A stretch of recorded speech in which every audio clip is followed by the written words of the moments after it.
Magandang buhay ulit sa inyo mga kabatang at magandang araw sa inyo.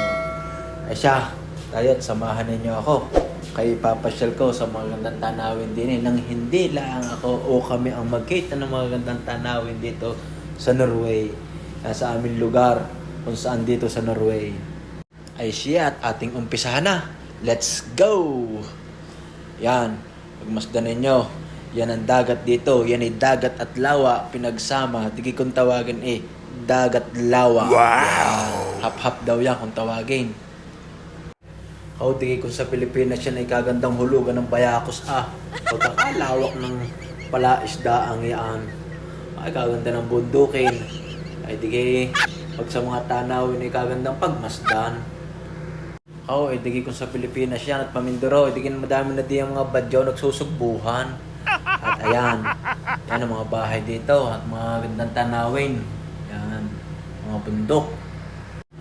Digi kagandang pag-alagaan din ng mga kambing at baka. Kasarap magpaiwi din kalamig ng panahon. Ay pagkakaganda naman nga, tingnan ninyo, yan ay may mahabang tulay.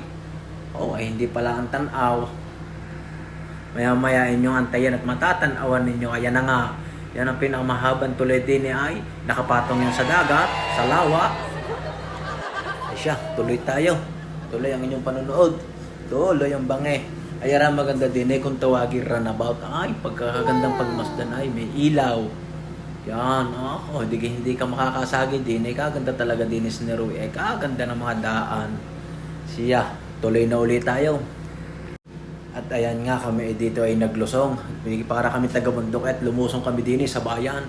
Ay kaganda naman ng ulap. Ay di sa ulap pa lamang ay panalo na. Ay ito nga palang napasyalan namin. Ito ay kapiranggot pa lang ng Norway. Ay di lalo na sa Paparaw doon sa may Oslo. Di lalo nang napakaganda doon. Ay bayan pala din sa aming lugar. Ay doon sa Oslo ay naroon na lahat.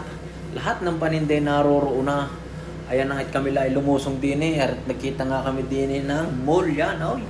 Siya, kaganda rin naman At ari nga, nakita ko din ng tindahan ng mga Thailandese. Ayan, Hagyan na nakalusong ang mga taga-bundok. Siya,